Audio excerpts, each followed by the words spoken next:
In a world where the strong survive and the weak disappear, walks a creature wrapped in silence, covered in scars and crowned by nature itself. He's feared by many, respected by all. But behind those golden eyes lies a life full of hunger, pain, and battles unseen. This is not just a story of a predator. This is the story of a father, a warrior, a ghost of the wild. He is the lion, and today you'll see what it truly costs to be king.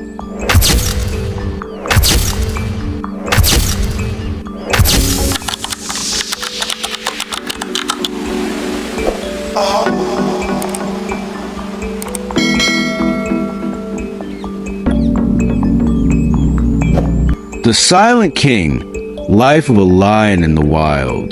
Cinematic ambient music, wind across the savannah, distant roar. Narrator, deep emotional tone. In the heart of the African savannah, where golden grasses sway beneath a burning sky, walks a creature born of strength, silence, and survival. He is called the lion, the king of beasts. But the truth behind the crown is far from royal. This is not a story of power. This is a story of struggle, habitat, and survival challenges. Lions live in some of the harshest wild lands on Earth, from the open savannas of Serengeti to the thick woodlands of Kruger and Gir Forest in India. But the kingdom is shrinking. Human expansion, farming, and poaching have stolen much of their land. Today, lions occupy only a fraction of the territory they once ruled. Fewer than 20,000 remain wild, and every sunrise is a fight for survival. The life of a male lion, a short reign. For a male lion, life is brutal.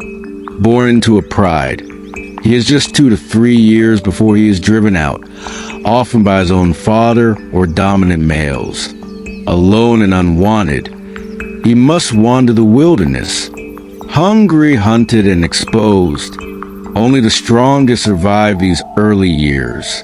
If he lives long enough, he may challenge another pride's male. A bloody battle decides who rules and who bleeds. Even after victory, the reign is short. Most males rule for just 2 to 4 years before younger lions take their place. Who challenges the king? Despite his strength, the lion is not untouchable. Hyenas, the greatest rival, often challenge lions in numbers. A single hyena is weak, but a pack can steal kills or even take down a lion. Buffaloes, powerful and aggressive, are known to gore lions to death while protecting their herd. Elephants and rhinos, though not predators, are dangerous if provoked. Even other lions, rogue males or rivals, are the lion's deadliest enemies. Nature has no mercy. The crown comes soaked in blood. How lions raise their cubs. In a pride, the lionesses are the heart. They hunt together, raise cubs together, and defend the pride fiercely. When cubs are born, usually 2 to 4 in a litter, the real struggle begins.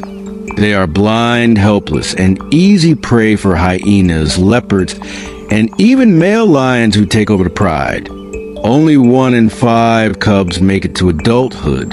The mothers fight, hide, and sacrifice daily, all for their young to see another sunrise. There's no greater warrior than a mother lion in a world hunting what lions eat. Though feared, lions succeed in only about 1 in 4 hunting attempts. Every meal is hard-won. Their primary prey includes zebras, wildebeest, buffalo, antelope, sometimes even young elephants or giraffes. If the pride is large and desperate, they hunt in groups, using stealth and teamwork. At night, under the cover of darkness, they strike. Fast, deadly, silent, But often, lions go days without eating. And sometimes, they scavenge from cheetahs or hyenas. Even fight over a carcass with vultures circling above. The king must beg, borrow, or steal. The hidden struggles of the lion. The lion may roar, but most of his life is spent in silence. He fights wounds, hunger, heat, and injury, often alone. He watches his cubs die. He bleeds in battles no one sees. He grows old and dies forgotten, pushed out by a younger male. This is the untold truth of the lion. He rules, but only until the wild says otherwise. Conclusion, the fate of the king. Once, lions roamed from Africa to Europe, even parts of Asia. Now they're confined, cornered, and in decline. But they are not gone. Every time a cub is born, every time a pride survives another night, the legacy lives on, not in power, but in persistence. Because in the wild, even a king must earn his place every single day. Calm, intense tone. The lion may wear the crown, but the wild has no thrones. Out here, power is temporary, and death is always close. For every step the lion takes, danger follows. This is not just a kingdom. This is a battlefield. The rivalry with hyenas. The lion's most persistent enemy doesn't stalk alone. It laughs in the shadows, waits for the lion to tire, and attacks with numbers. Hyenas, though smaller in size, a pack of 10 to 15 hyenas can overwhelm a lion. They surround, distract, nip at legs, until even the king must flee. Sometimes lions kill hyenas, but often it's the hyenas who steal their food or finish off their injured cubs. This war has lasted thousands of years, and it never ends. Buffaloes, a deadly defense. In the open grasslands, one enemy walks with thunder in its hooves, the African buffalo. Lions hunt buffalo in teams, surrounding the herd, picking the weak. But when they misjudge, the hunter becomes the hunted. A single buffalo can weigh over 1,000 kilograms, strong enough to lift a lion off the ground with its horns. They've been seen rescuing their own, charging lions, even killing them. No predator wins every battle. Other threats in the wild. Sometimes, danger doesn't roar. It stomps. Elephants, the giant of Savannah, rarely attack unless provoked. But when they do, few live to tell the tale. Rhinos, too, have been seen charging lions who get too close to their calves. Even the weather is a silent killer. Long droughts dry up rivers. Food disappears. Cubs die of thirst or starve in the sun. In the kingdom of lions, the enemy is everywhere, the human threat. But of all the lion's enemies, none are more dangerous than us. Humans. Across Africa and India, lions are being squeezed into smaller spaces. Farms grow, cities expand, forests fall, and when lions step into human lands, even out of hunger, they are hunted, poisoned, or shot. Retaliation is swift and often final. Some lions are even killed for sport, their heads mounted on walls, their bodies left in the dust. Once, lions ruled from horizon to horizon. Now, they survive in fragments behind fences and park borders. The fight for territory. Even inside the wild, danger comes from within. Every pride is built on territory, land with water, prey, and safety. And every lion knows, if you don't defend it, you lose it. Rogue males roam the edges of territories, waiting for weakness. If they sense a pride is vulnerable, they move in fast and violent.